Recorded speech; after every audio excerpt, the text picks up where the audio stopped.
Greetings, brothers and sisters. So, I got kind of another bummer from YouTube this morning. I got some stuff to get to. I want to cover the, impending World War III and a few more things here today. But I went to my Gratefulness meditation channel, and yesterday it said that I was 100 and I think 80 hours short of becoming monetized. And becoming monetized means I can stop the commercials on my on the meditation videos. And also, I've just released 4 or 5 pretty severe takedown videos of Dodgy and Heartfulness that are worth watching. For those of you guys who've been following, not just Journey Series people, but it's more personal to me than some of the other things I cover here, and it's pretty comprehensive, and I think they're good videos. And so I was hoping to monetize the channel this morning because I was going to pass 3,000 hours this morning, which I did. But when I passed 3,000 hours, well, first let me read this. While earlier creators must accumulate 4,000 watch hours within the past year to qualify for monetization, now it's reduced to 3,000 hours. This was in January. So it's been showing up as 3,000 hours. But then I passed the 3,000 hours this morning, well past it, and they've bumped it up back to 4,000 hours. Thanks, YouTube. Appreciate it. That was, good way to wake up today. My whole day was predicated on, I've released a third video now to help move it past the 4,000 hours. But I was hoping to monetize that video and then take these meditation ones that are on there off, like I said. But let's get into the Iran stuff here. We calibrated to try to talk to 2 places at once, and that's worth remembering. It may be more rhetorical than reality. The question is whether the voices here in Iraq now that call for the US forces to be pushed out of Iraq, whether they will gain traction. I think for many Americans, looking at what happened overnight, it will be like a light bulb being switched on further now about the extent of Iranian influence in this region. I'll just give you some examples of that. After this operation overnight, we've heard from CENTCOM about more contact with the Houthis in Yemen, trying to stop those Iranian-backed attacks on commercial shipping in the Red Sea. And even hours after this operation, we heard from, in Syria, reports of an Israeli strike south of Damascus on an Iranian Revolutionary Guard operative there. So that just gives you a picture of how widespread the Iran influence is in this region.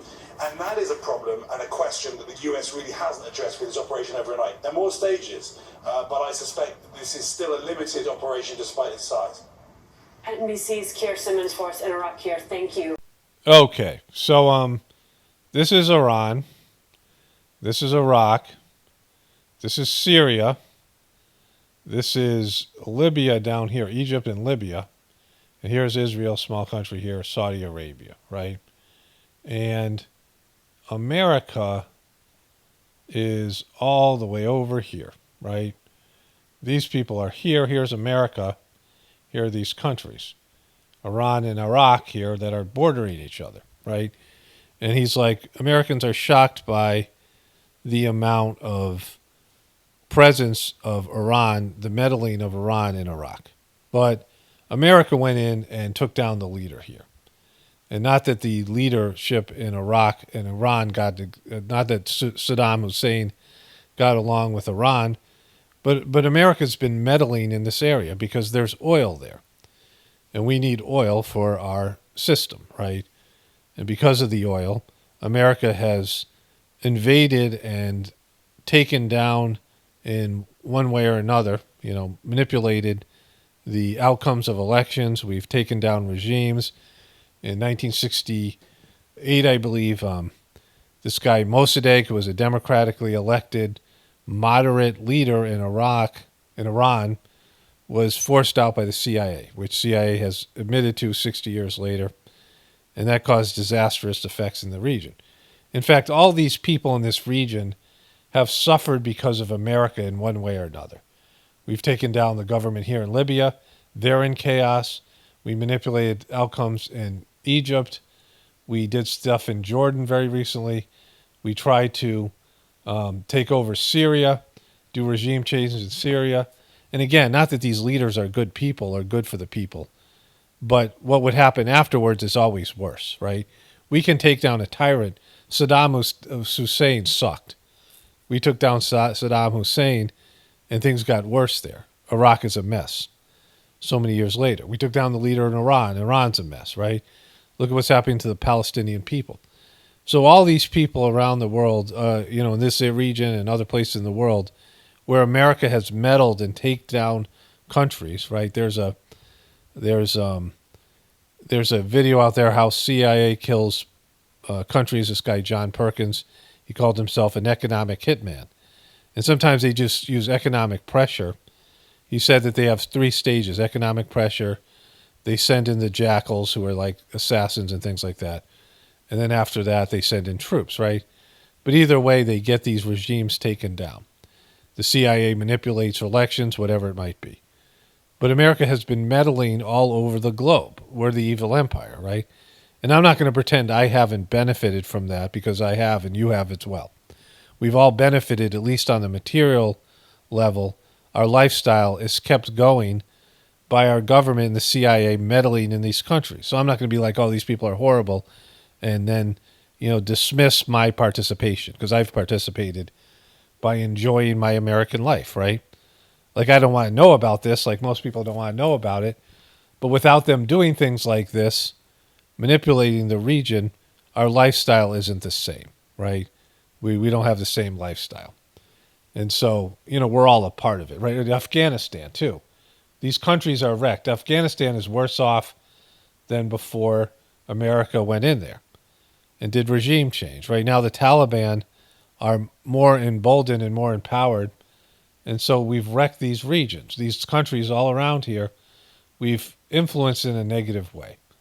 And the economic system, the global economic system, has oppressed these people in these countries, and they're suffering because of our country. And we're benefiting materially, and they're suffering. And we're all a part of it. And pretend we're not, that we're not a part of it, is dishonest, right? We're not doing these evil acts, but we're participating in one way or another. And our silence is a part of that participation. But if they didn't do these things, our lifestyle would disappear. That's our reality, right? That's the cold truth about our country. Without these types of wars and manipulation and regime change and people being oppressed and us absorbing and stealing their resources, not absorbing, stealing their resources, our country and our lifestyle wouldn't be the same. That's the sad reality of our situation. So when you hear these people talk, I turned on MSNBC, I got another clip I want to show you. When you hear these people talk about, Americans being attacked, we're occupying other countries. That we're over there with military presence in other people's countries. Imagine if there were Iranian military station or Chinese military station in your neighborhood. You had to drive by a Chinese military, and they were checking your papers, and they were busting in your houses and searching through your stuff and taking your guns or whatever, looking for whatever it was, right? Taking your money, or just harassing you, and God knows what else troops are doing. When there are foreign troops in there, they abuse the people, right? Imagine if we had that here in America. So that's what these people have in their country. And, we're the invading force. And we have an interest there, and it isn't the people, it's the resources that we want for ourselves. And we want to get them as cheaply as possible. We don't want to pay more money for gas, right? So we don't want to overpay, or we don't want to pay fair market value when we could get it for cheap. And the companies that run these things, they want to get it as low as price as possible. And they don't care about the people. The people are in the way of them getting their oil, right? And the other things that are available, their opium in Afghanistan or whatever it might be. And so that's the reality. That's the reality on the ground. That's the reality these people live with. That America is an occupying force that takes down their governments and destroys their infrastructure and disrupts their way of life. That's when they call America the Great Satan. Yeah, that's a kind of a legitimate name from their perspective, right? I would understand why they call America the Great Satan. Hard right individuals. How from your experience and all of your experience, because you've all kind of touched in this space, how does this refashioning of this crisis for the American public rise to a level, we talk about escalation in the Middle East, escalating in the political context here in the United States so that Americans do not peel off of this engagement that the U.S. finds itself in right now. And if to add to that, how does Prime Minister Netanyahu play into all of this? Someone who has been very clear that he is not for a two-state solution right now. That's right, that's right. Well, first, I think, to answer the first question, I think it does focus the American mind, like, whoa, Americans were just killed, these young people, in the flower of their youth, they're beautiful people, and to learn about them is to really feel sad for the loss of their families. And it touches every American, and many people have service members in their families, serving overseas. And so it is a wake-up call to Americans that when we are out in the world, we are still the dominant power, and the bad guys will attack us, and it could cause a loss of life. The bad guys will attack us. We're the dominant force, right? In somebody else's part of the world. We're the dominant force. And she's saying the bad guys are going to attack us, but we're the ones who are there occupying that part of the world, right? We have interests there, which I've already described, oil and other things, political interests, whatever it is, religious interests. And we are in that part of the region, right? We're in that part of the world. And to say that they're the bad guys, well, that's their part of the world. And they see us as the great Satan. This woman is supposedly the expert on the Ukraine and Russia and this Middle East. She's the expert they're bringing in, right? But she called these people the bad guys. They're not the bad guys. I mean, if anybody's the bad guys, we're the bad guys, right? Because we're stealing other people's resources. We're not there for their benefit. I mean, I wouldn't call these guys the good guys, but they're not the bad guys. And that's just fundamentally dishonest, right? So hopefully what it means is that they'll pay more attention and support our government in establishing deterrence to make sure that we aren't attacked. They'll understand that it's important to have a strong defense and a strong foreign policy. I think the Secretary of Defense speaks, he doesn't speak a lot, but when he speaks, he does it in a really decisive, no-nonsense fashion, which I think helps the president. Getting to Netanyahu, look, I think the demonstration of power that we exercised last night is also a demonstration of power vis-a-vis Netanyahu. Like, don't mess around with us. You're not listening to us. We want to bring this to an end, and you are not acting as a good faith actor, I would argue. And I think for the administration, he's a frustrating character because he's got his own agenda politically and personally. To say the least. Right. Evelyn Farkas, I mean. So at least they've changed their tone a little bit on the conflict with Israel and the Palestinian people. But they were talking also in this, I'm not going to show you the clip, about all these people in these different regions and America invading these different regions, acting out in these regions, right? In terms of having action in Yemen and, in Iran and these places. And she said somewhere that Iran doesn't want war, which she at least acknowledged that. But the bottom line is that Israel isn't going to cooperate. I don't see Israel ever backing down. They think they own America or America can't do anything and America won't abandon Israel. And this is their chance to go for it. And I've showed you this picture before, time and again, that this is the greater Israel here. This is the Israel of the Bible. And it goes into all these other countries, and they believe, the people who are Zionists believe that God promised them that this land, that it would be returned to them. And that if God promised this land, he promised all of it. And so are they going to listen to God or America, right? And aside from all that, the people in the Middle East are over America. So it just matters what China and Russia are willing to do. And so I believe this is going to end with nuclear war. It's part of the predictions and prophecies in my spiritual system that there will be ruining the world by nuclear power. And so, there's that. But there's just it's like this has already happened in the future, right? The fourth dimension of time is beyond the third dimension of our reality, right? So you have these various dimensions that each one is more expansive. Like each dimension is limiting. The first dimension is one-dimensional space, which is basically flat, right? And you can look up an explanation on YouTube, but third dimension is much better, right? It's much more. There's volume and we're in 3 dimensions, right? The second dimension. Here's an example of the second dimension. 2D shapes are shapes with 2 dimensions, such as width and height. Example of 2 dimensions. A 2-dimension shape is a rectangular circle. 2-dimension shapes are flat and cannot be physically held because they have no depth. A 2-dimension shape is completely flat. But we have these various dimensions and volume. Like when you look at a good artist that's able to give perspective, and it looks like it's like a topographical type of art, right? When I was a kid, we used to have these topographical maps that weren't just a flat map, but it had, mountains and things like that. It was in the third dimension. But the fourth dimension of time is beyond us, so it's linear. And we start at one point of time, which is the present. We've just come from the past, and we're going into the future. And we're moving along in a linear fashion. But when you move into the dimensions beyond the fourth dimension of time, it's cyclical. And so if in some future reality, and in the future, that, in a cyclical time experience, that there's already been nuclear war, then this is it, right? You understand? That's already happened in the future. That the events that are going to unfold, the things that are going to unfold, like who you're going to marry and jobs you have and when you're going to die and when you were born and your parents getting together and conceiving you, right? Your life in the future, your existence in the future is already happened. If your existence in the future has already happened, then your parents have already met and have conceived you. You understand this?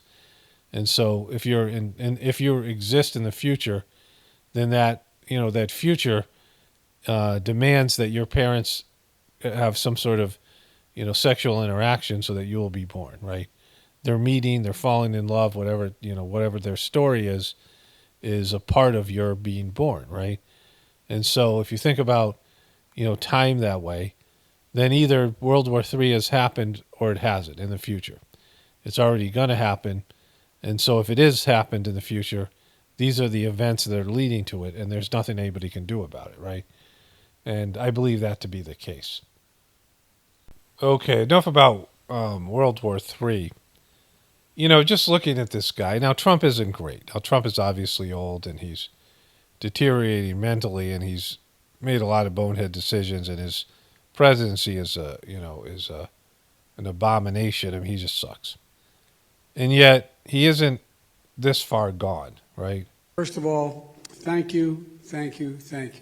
You're welcome. That old expression in a little town I grew up in Delaware called Claymont, Delaware. You all are the ones that brung me to the dance. Yeah, that's not just for Delaware. And it's called Dance with the Ones That Brung You, which is, it's in the movie Hoosiers, right? And I never left you. Woo, you never left us, woo.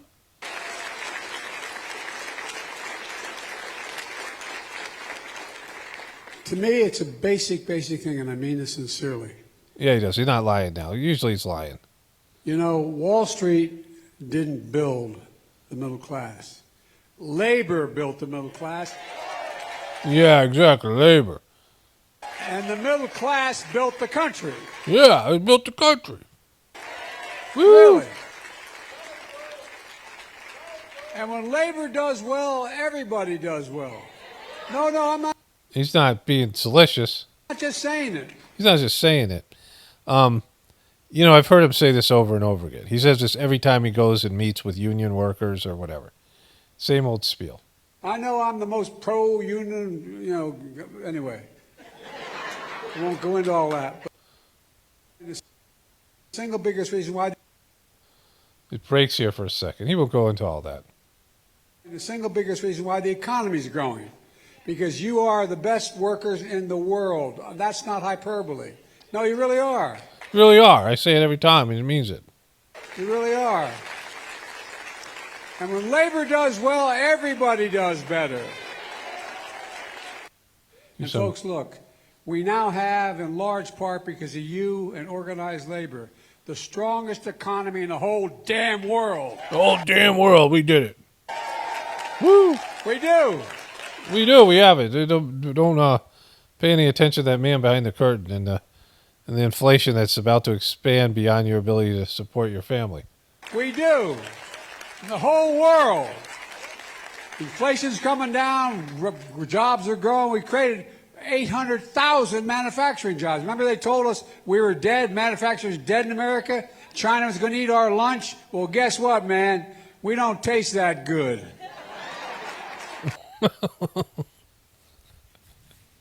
China's going to eat our lunch and we don't taste that good. No, our lunch wouldn't taste that good. You mean China's just going to eat us and we're our own lunch?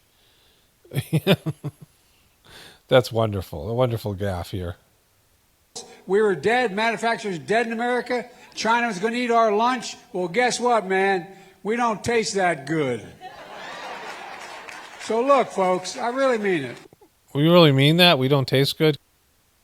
You know, he's eaten human flesh before, and he knows that people don't taste good. He speaks from experience. Thank you, thank you, thank you. And the whole country owes you. They really owe you. Well, that's never a good thing for a president to say. Made in America, by Americans. That's why we're the best in the world. And you're the best. Thank you, and God bless you all.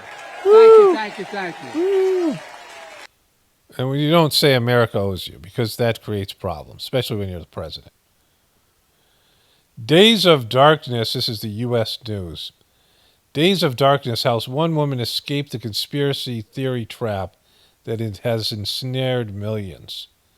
I'm glad they're finally acknowledging millions.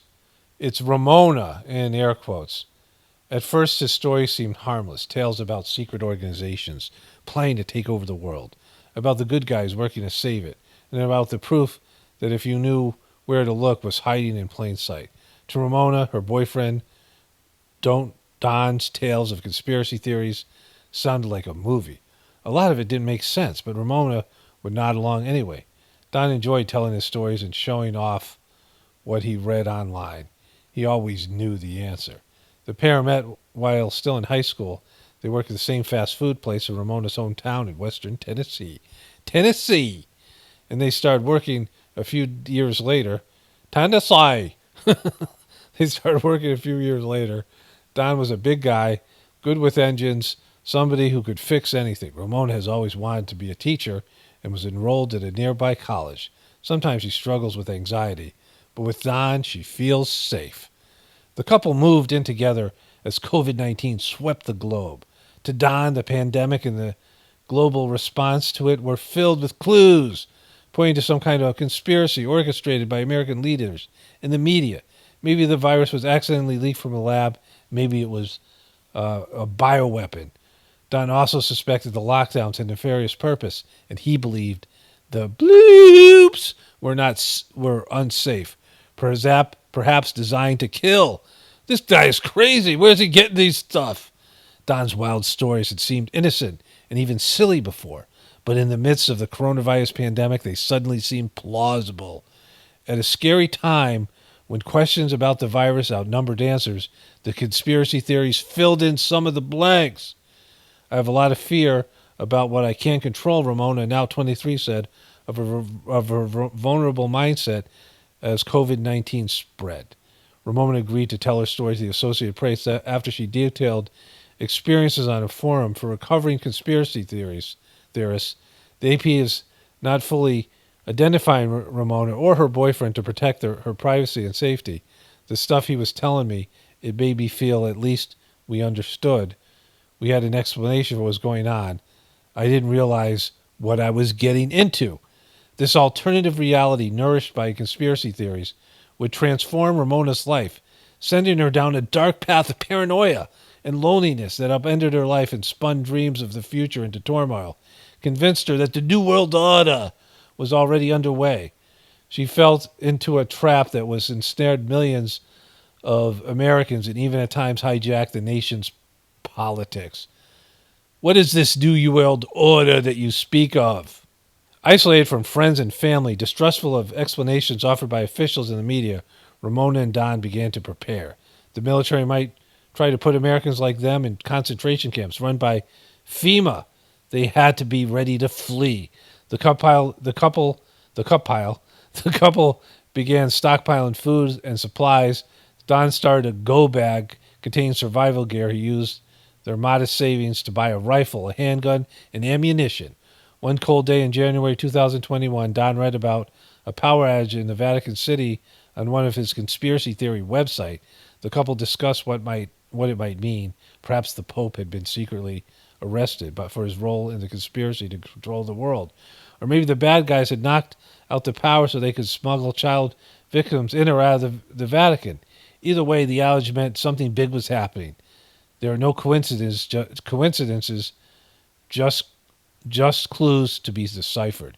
A few hours later, Ramona was in the bedroom and the lights in their Tanasai home flickered, and they went out. Don started yelling. Ramona said he sounded almost exhilarated. He comes running into the bedroom. Ramona called. He says, honey, we got to go. This is it. They loaded their guns and dog in the car and drove into the darkness. Down the rabbit hole.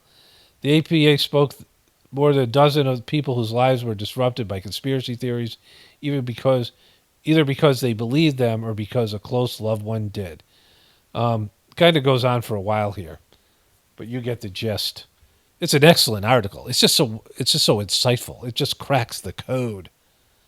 There are a lot of conspiracy dopes out there. Record label plans to drop Pink Floyd co-founder Roger Waters following accusations of anti-Semitism.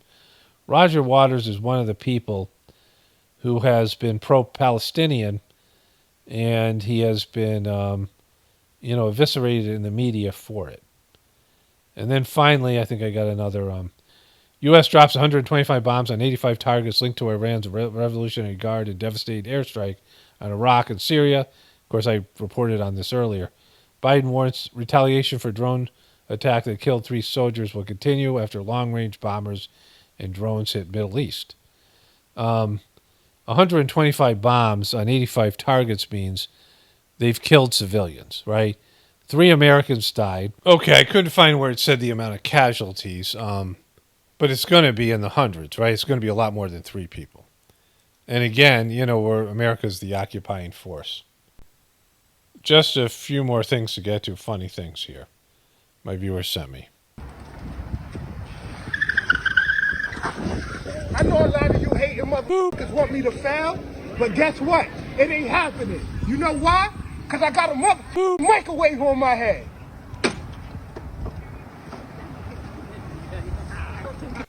Yeah, he does. That was great. This is from Sky News Australia. Joe Biden speaking a different language and listening to a barrel of beer. And by the way, used to make beer brewed here. It is used to make the brew beer in this refinery. Oh, Earth Rider, thanks for the Great Lakes. I wonder why he's saying that. Okay, way to go, Joey. My teacher told me I'd be no good at poetry due to my dyslexia, but so far I've made 3 jugs in a vase. So F you, Mr. McPherson. And speaking of dyslexia, I was, this wasn't really dyslexic. It was more about me just, I say so many words, and eventually I'll say something wrong. I'll mispronounce something or something like that, right? When you talk a lot, eventually you start getting tired and whatever. That's why I, make fun of JoJo Magoo and these people, but I recognize gaffes are inevitable. And so I was talking about Nikki Haley, and I called her Nailly Hikki, reversing her last name and her first name and the first 2 initials. I just said that naturally. But then I was like, oh, I made a mistake. And then I thought about it, I'm like, that's pretty funny. So I corrected it, but then I went back and said, actually, I'm going to call her